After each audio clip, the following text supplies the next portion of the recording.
Give it up for Danielle DiMartino. Danielle DiMartino. Danielle DiMartino Booth.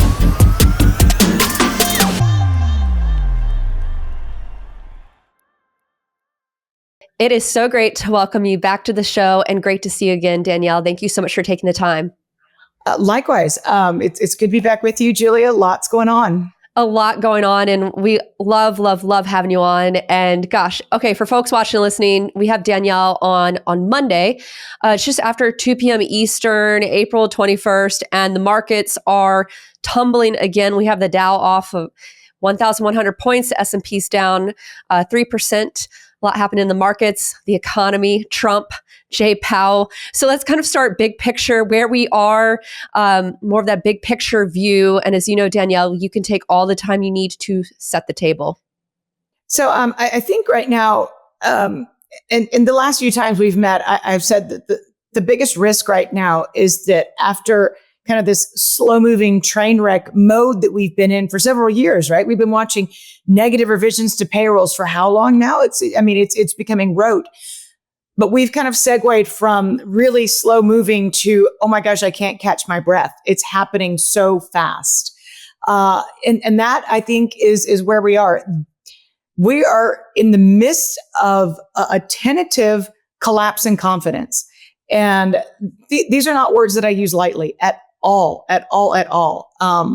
The dollar is under siege. The world is questioning the reserve currency status. Don't get me wrong. The practical, you don't wave a wand or say, there's somebody new in the White House or it's post-Liberation Day and we're in the middle of a global trade war. And therefore all of these debts that populate the globe in dollars, denominated in dollars, are all of a sudden not going to be denominated in dollars. But I'll tell you a curious comment that I heard made recently from a portfolio manager in London was, however I can express the trade, I'm dumping dollars. That's what I'm doing. I'm in a dollar dumping mode. It does not appear that there's going to be much in the way of restraint in terms of getting in front of this global recession. And it looks like the epicenter is going to be the United States. We were just debating U.S. exceptionalism. It seems like 5 hot minutes ago. And now people around the world can't figure out how quickly the United States is going to become irrelevant. It really has been such a 180 in terms of the dialogue, the narrative. People who were going into 2025 saying, we think the Fed's next move is going to be a rate hike. And now they're like, let's talk about quantitative easing. It's really been rapid and disheartening in a way as well. For people like me who've been saying a little bit more calmly for a little bit longer, this economy is slowing, bankruptcies are rising, companies continue to lay off, they continue to cut costs. If we go to a next level on this, that's kind of a DEFCON 1 thing, but it's, I don't know, the level of hypocrisy right now is palpable because people who thought the world was just fine, a few months ago now say that the sky is falling. Wow. What a great frame up to the conversation. Okay. I have a lot of things I would love to just explore a little bit further with you. So I'm trying to think, where do I even want to start? Okay. On this whole US exceptionalism, that kind of was like the consensus trade. And you're kind of reinforcing some things I'm hearing from other folks who are talking to European investors in particular, and kind of this colossal migration of capital out of the US dollar assets, if you will, into other parts of the globe. When you talk about it almost happening, I think it was really interesting. You hit on things that are happening really, really fast. You saw it as like a slow moving train wreck, and yet it's happening fast. If it's turned so fast, can it also turn back really fast? Or is it kind of like the genie's out of the bottle at this point? It's hard to reinstate that confidence once you're starting to see it decline. So, the beauty for bulls in the equity market, and we are talking about momentum here. The beauty of valuations is they do not matter until they matter. And that's your metaphor of the genie being let out of the bottle. It's very difficult to turn momentum because it's hard to slow it on the way up. And we've been through, we've been through $15 trillion of stimulus spending and forbearance and not having to pay your rent, not having to pay your mortgage, 5 years of not having to pay your student loans, not having to pay basically anything. We've been in la la land. And that type of kind of surreality, if you will, fed upward momentum. And whether it was SPACs or, buying Snoop Dogg's layout of his theoretical home on Mars, craziness in the markets that was meme stocks, all of these kind of trends and fads, they fed upward momentum. Artificial intelligence is a game changer, even though, the DeepSeek research was released in May of 2024. We wrote about it for our institutional clients in August of 2024. The technology is nothing new. And yet when you're in an economic cold war with China, then it's, the powers that be in Beijing, they're going to wait until after Inauguration Day to release, quote unquote, the DeepSeek research, even though it had been sitting out there for all to see.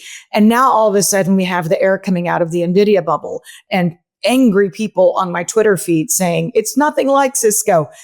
I reiterate, lots of great companies can be not so great stocks. And once the momentum turns, Julia, it's very difficult to turn it back. And right now it seems like the forward momentum, the upward momentum in the markets has turned in the opposite direction. And I would say it would be very difficult now that valuations do matter to flip the switch and turn the tide right back to everybody is going to buy because they think the only direction is up. Yeah.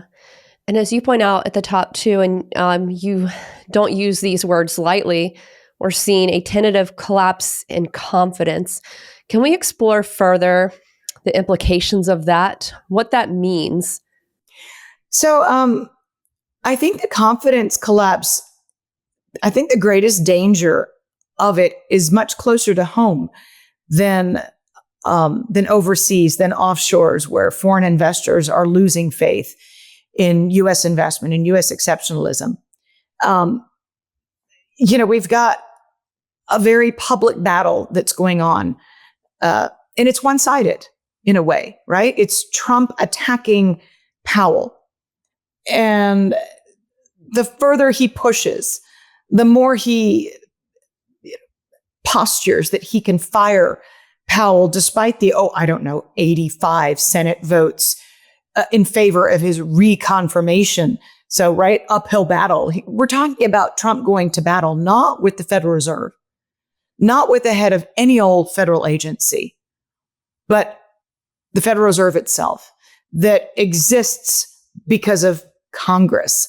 And when you talk about Trump trying to get Powell fired, you have to understand it's a much bigger discussion that you're having in terms of mutiny in the US Congress. And that is why I say that the confidence, the no vote of confidence, could be much more existentially dangerous closer to home than it is anywhere outside US shores. For folks who are watching and listening, we saw a Truth Social come out from President Trump this morning. I can just summarize very briefly, but he said something along the lines here, with the cost trending so nicely downward, just what I predicted they would do, there can be almost no inflation, but there can be a all caps slowing of the economy unless Mr. Too Late, a major loser, lowers interest rates now. Europe has already lowered 7 times. Powell has always been, quote, too late. Oh, he misspelled too, except when it came to the election period when he lowered in order to help sleepy Joe Biden, later Kamala, get elected. How did that work out? What do you think? What are we going to see as it relates to, maybe I can get your reaction to the post, number one, but even adding to that, the path for the Fed going forward? So first of all, unlike Ben Bernanke, I seriously doubt that I think when Powell serves out the remainder of his term, which ends in May of 2026, I seriously doubt that, like Ben Bernanke, Powell's going to turn around and renounce his being a Republican, which we forget that Bernanke did. Bernanke abandoned being a Republican and became a Democrat after he left his position as the Fed chair. I think that Chair Jay Powell is going to remain a conservative, fiscally conservative Republican after his term ends. So the reason I make this fine point is to suggest that he helped get any Democrat elected is pouring salt in the wound. It's actually pushing Powell further away from doing what the Federal Reserve needs to do. The Federal Reserve needs to have addressed the fact that the job market was slowing. The Federal Reserve needs to be addressing the bankruptcy cycle running at the highest level since 2010. The Federal Reserve needs to address collapsing capital expenditure planning. The Federal Reserve needs to address the fact that business investment itself is declining, because we know that business investment, not consumption, leads the U.S. economy in and out of recession.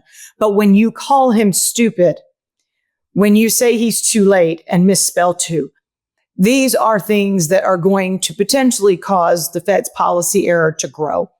The Fed to even see a negative GDP print when it is inside of FOMC blackout, when the first quarter GDP is reported on April the 30th. Again, during FOMC blackout.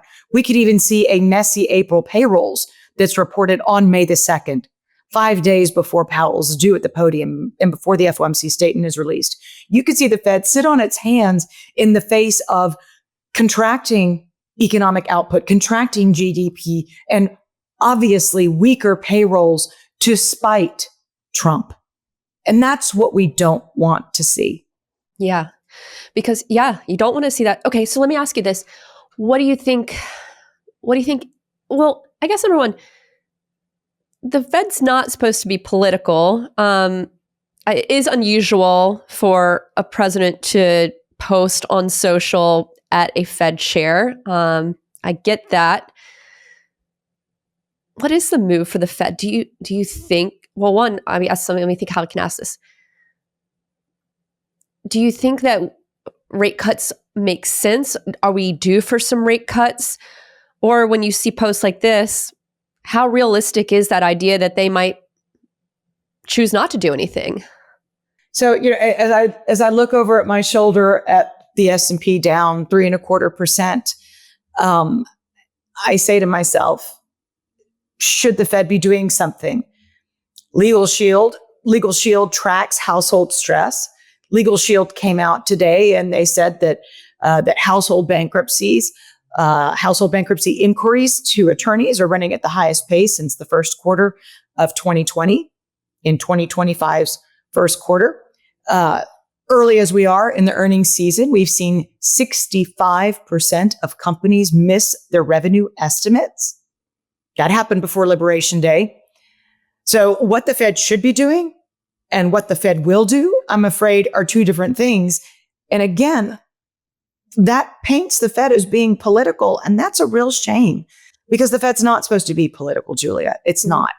And yet, again, Liberation Day notwithstanding, there is ample evidence for the Fed to be moving forward with rate cuts on May 7th. Forget about June, the June FOMC meeting. And yet we're seeing 11-12% probability that the Fed's going to lower rates in May on a day that the S&P is down 3.25%. I'm not saying that the economy is the stock market.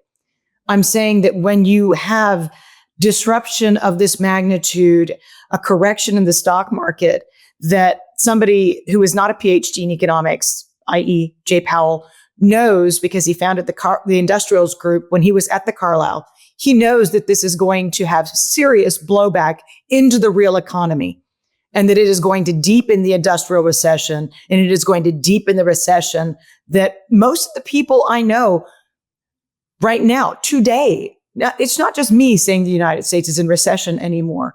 Most of the people who were not in that camp last year are in that camp right now. And that the Fed is going to look the other way to shirk its responsibilities, its duty to make policy for the public good when household bankruptcy inquiries are at the highest level since the pandemic first rolled ashore. That's a shame, Julia. That's a shame because the Fed is going to be acting politically and not in the best interest of the public that is choking on higher for longer and borrowing rates that are simply inappropriately high. Right. We need rate cuts, but I suppose we're probably not going to see one, are we, in May? It really depends. There could be a full-blown panic. There are other Fed policymakers, others in Fed leadership who have said if we see obvious signs of slowing, obvious signs of distress in the real economy, we should be prepared to move. But again, first quarter GDP and April payrolls are reported during blackout. So are we going to see what we saw several years ago when Powell ended up having to pick up the phone and tap into his media contacts to change market pricing? I don't know, but that's also bad optics. Okay, real quick on the, you mentioned like we'll get the GDP print on April 30th. We'll also get the jobs report during blackout. Can you quickly explain like the significance of blackout? And I guess the Fed can't do any sort of media communication or anything. Like, it's a no-no. Starting this Friday, Federal Reserve officials go into a blackout period ahead of every FOMC meeting when they do not have any contact with the media because they're theoretically an apolitical, nonpartisan institution that would never communicate with the media so close to an FOMC meeting. So there's a reason that there's an FOMC blackout. Right. But they can still consider those data points though in their decision making then. Of course. Okay. Got it. We just won't get any sort of speak whatsoever. We won't get Fed speak, but if the Fed wants to make a move and cut rates, it's never done that without a 50% or higher probability of a rate move, whether it's a rate hike. Last time they called out the media cavalry to change market pricing, it was because they felt that they needed to press forward with a 50 basis point rate hike. And so they pressed upon their contacts in the media to increase market probability pricing. And I'm saying that that's the bad optics that we could possibly see if we see a negative GDP print, if we see a messy April non-farm payroll, is that they'll be forced to try and move market pricing while they're in blackout using their contacts in the media. Which would be the huge no-no then. It's or highly unusual, I guess. I'm being polite in saying it's bad optics. Okay, bad optics. It's really close to Fed speak without technically being a Fed official speaking on the record. If you've got somebody who's considered to be a de facto spokesperson for them trying to change market pricing. Through the press, got it. Okay, interesting. Yeah. Well, you know this stuff so much better, and that's why I apologize if any of my questions are like elementary. It's just sometimes it's like super interesting to me. I'm like, okay, that's how that works. And I do want to give you tremendous flux, and yet reticence and rigidity in what Fed officials are saying. It will be very interesting to see what the last few of the Fed official Mohicans standing say into blackout, because there are a handful of scheduled appearances prior to hitting blackout on Friday. Yeah. So interesting. Okay. Let me ask you this. Why would Trump even tweet if he needs the rate cuts? Like, I don't see how that would even help get rate cuts. Or am I missing something? Is there like a chess move that I'm missing here? Or not tweet, a post on the Truth Social. It's not chess. Okay. Not if you understand your opponent. So you're right. This is absolutely this is counterintuitive and it's counterproductive on the part of the leader of the free world who appears to have very low impulse control. I want to give you a lot of credit because, as you mentioned earlier, there are a lot of folks who are now coming out and talking about the state of the economy when you really had a pulse on what was happening. Can you kind of give us your latest? I know you kind of framed it up earlier, but what's your latest assessment and how has that changed in recent months since we've been having you on, having this conversation? There were some headlines that came out that made me think of you. One of them was circulated on social media was the Coachella thing with the buy now, pay later, that 60% of attendees buying these. We've talked a lot about like the state of the consumer and consumer credit, and a lot of these stats, they don't show up there when you use buy now, pay later, or even, layoffs when you have more of the gig economy. So can you frame up your kind of viewpoint of where we are in the economy and what you've seen transpire? So I think what's changed from the last time that we spoke until now is it's not the obvious distress that the consumers have been demonstrating for months and months and months. The Philadelphia Fed came out 4 months ago and said that they were seeing the highest percentage of credit card borrowers making minimum payments. They came out just a few weeks ago and said, okay, it's higher now. So it's a newer high record. But this is not news. It's not news that bankruptcies have been in distress. It's not news that U.S. households have been in distress. What is new is the complete collapse in capital expenditure planning. Right after the election, we saw a lot of the soft survey data, whether it was the Philly Fed or whether it was the Dallas Fed. We saw CEO confidence, CFO confidence. There was a lot of optimism being communicated. We're going to get deregulation. We're going to get lower taxes. It's going to be easier to do business. We're going to make better investments, more investments. We're going to hire people. We're going to build new plants. We're going to do all of these things. There was a real big high, nice wave of optimism. In the last month, that has absolutely collapsed. Capital expenditure planning has fallen like a rock, as well as CEO confidence, CFO confidence. The only reason CEOs are saying they're confident is because they're communicating to their shareholders that they're going to cut deeper. They're going to press forward with bigger layoffs than they planned for earlier so that they can look out for the margins. Again, 65% of companies are missing on their top line. When you miss on your top line, you better protect your bottom line. But we're seeing downgrades to investment planning. We're seeing negative capital expenditure prints.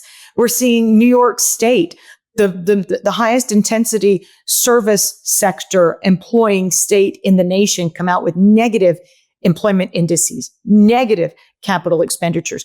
Business outlooks are absolutely crashing. And that is the biggest change since the two of us have spoken. That's why, as we record this right now, the nation's largest retailers are meeting with the president to say something big has happened.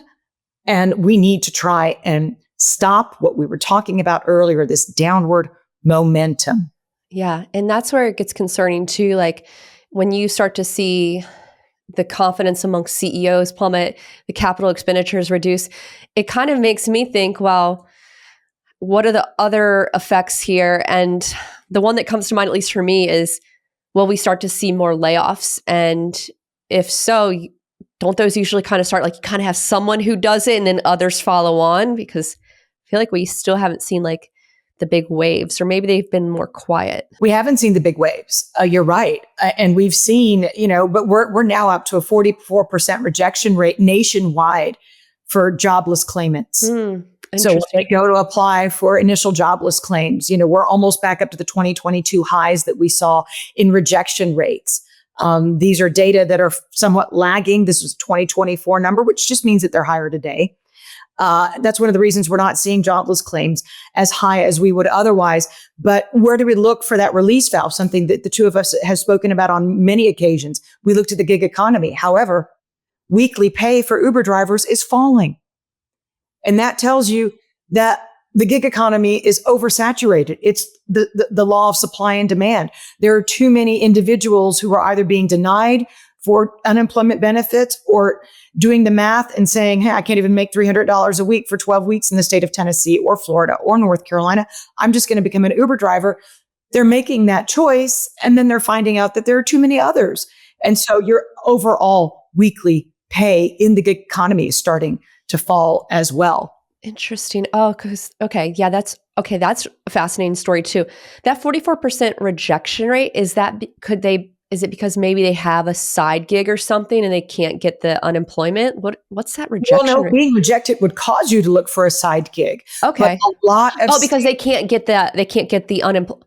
These are the states departments of labor that are denying claimants. They're applying for unemployment benefits and being denied. A lot of states pressed through a ton of federal funding. A lot of states were burned by fraudulent unemployment claimants and paying out money that they should not have paid out. So a lot of states are stingier in terms of their providing unemployment benefits. And so that's what that rejection rate is. That rejection rate is on the part of the states. That's interesting. I didn't realize that. Okay. That does make a lot of sense. And then that pushes those folks into the gig labor, but then they're finding, hey, this supply demand doesn't work out. And I also wonder, even with Ubers, if you're not feeling as prosperous, you might say, you know what, I'm not going to take that Uber. I might walk to that destination or something. I'm just thinking out loud here, but Ubers are a luxury too. Like when I'm in New York City, yeah, I love taking an Uber to go to the studio to record with in-person guests, but other times I'm like, is it really worth it? I can walk. Exactly. And those decisions are being made if Legal Shield is telling us that bankruptcy inquiries on the part of households are at a 5-year high. So households are making decisions to cut costs where they can, and they are doing so. That's why the Census Department reported with a long delay that 17% of home sales in 2024 were for multi-generational households. So you've got more bunking up.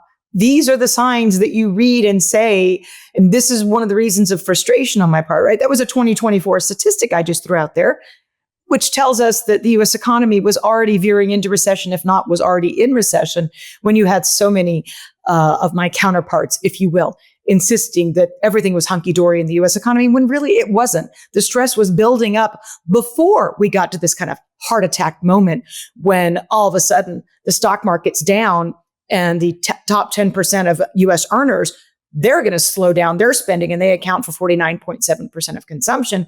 All they're doing is piling on to countless millions and millions of U.S. households who've long since had to make those difficult budgetary decisions. So fair to say we are in a recession then? Oh, absolutely. I mean, anybody who denies it right now is on vacation. We are not on vacation on this show. Okay, let me ask you this, because leading up to the housing crisis and the financial crisis, you wrote a very famous paper on the housing bubble. And I got to ask you about housing because I keep seeing headlines on housing. A lot of these kind of frothy markets, you've seen the big declines from their peaks, like places like Austin, Miami. What is your assessment of housing today? And I know people ask you all the time about housing, Danielle, but we haven't talked about it in a while. Would love to get your latest there. So I think the headlines that are most intriguing right now, again, if the top 10% of U.S. earners account for 49% of consumption overall, they count for about 56, 57% of housing transactions. So how they feel about housing dictates where housing is. Even if we start to see, as we've seen for months and months and months, on affordability, first-time homebuyers can't get in, rents are too high. Now we're seeing headlines. Wall Street Journal ran a big story last week. High-end home purchases are being canceled. Buyers backing away. At the same time, your banks, the charge-off levels, the provisioning for losses by the biggest banks when they came out of the gate. JP Morgan was at the absolute high end for provisioning for credit card losses. What does that tell you when it comes to housing? It tells you that lending standards are going to be even tighter, that rejection rates for mortgages are going to be even higher. So it's terrible for credit cards. It's awful for auto loans, but it's getting a lot worse for mortgages. And that's why we've now got 24% of the nation's population has home inventory that's higher than it was in 2019. It's kind of our starting point for the heart attack, if you will. And as banks tighten standards, how easy or not easy is it going to be for the Airbnb jocks to hold on to their properties? Are they going to be able to get the refinancing to keep up their cute little individual Ponzi schemes that they're running? When we're seeing, intentions to take vacations absolutely collapse, who's going to rent these Airbnbs?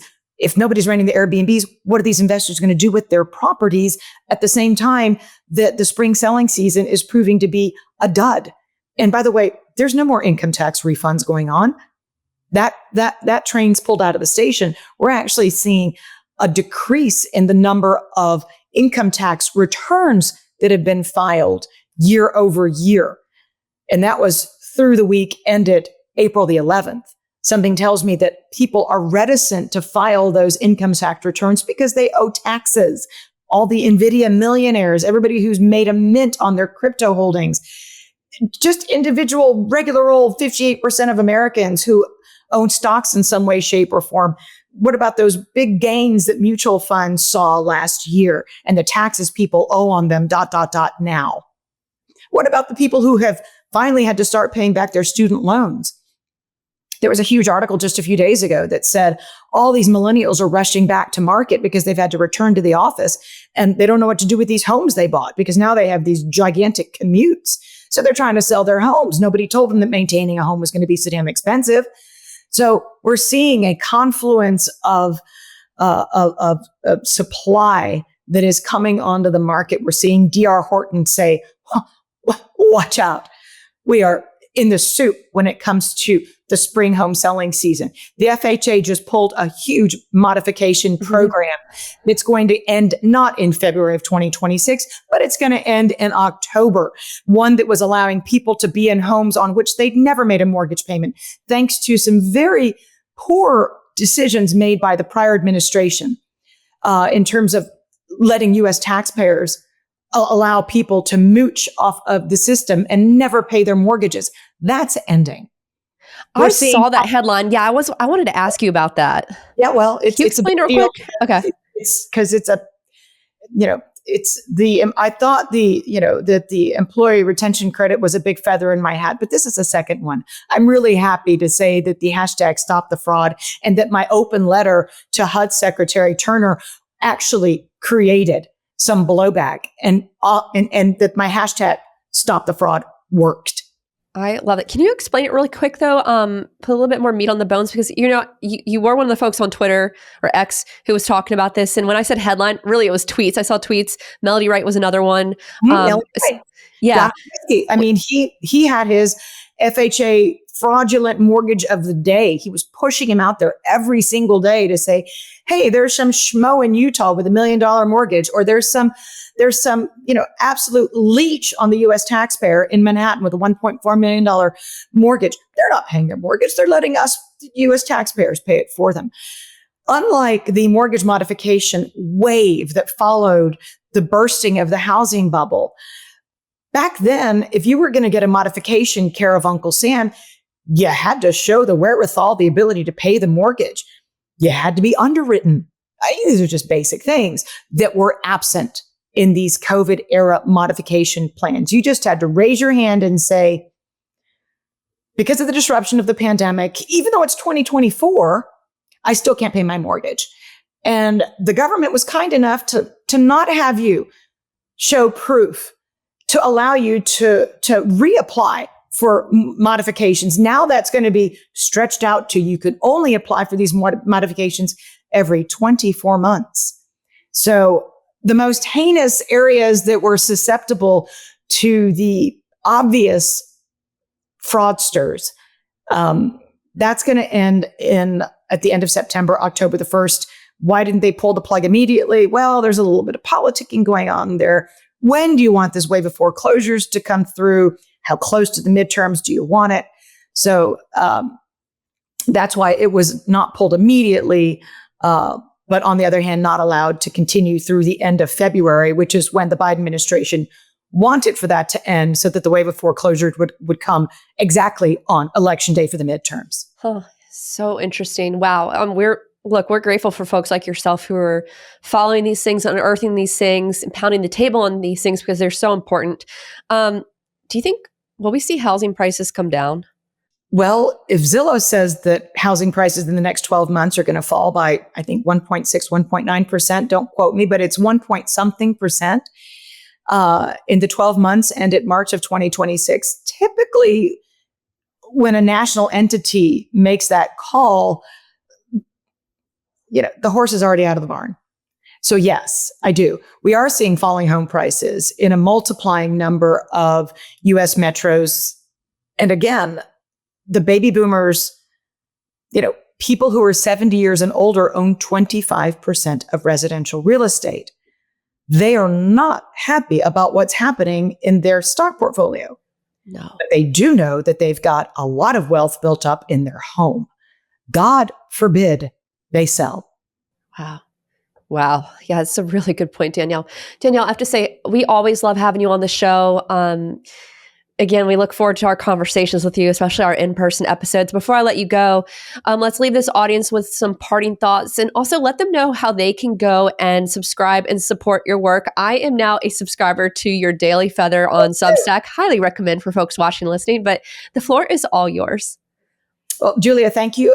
If you don't follow me on X, because they have XXX bots, I say that in jest. If you don't follow me, please do at DiMartino Booth. And yes, I would absolutely love to have you as a Daily Feather reader. Come to my Substack, DiMartinoBooth.substack.com, and join a growing community of people who would rather know today instead of driving through the rearview mirror like any old central banker or sell-side analyst. Take your pick. Danielle DiMartino Booth, CEO and Chief Strategist of QI Research. Thank you so much for being so generous with your time, your ideas, your knowledge, all of your wisdom. We really appreciate you. Thanks again, and looking forward to our next conversation. Thank you, Julia. Until next time.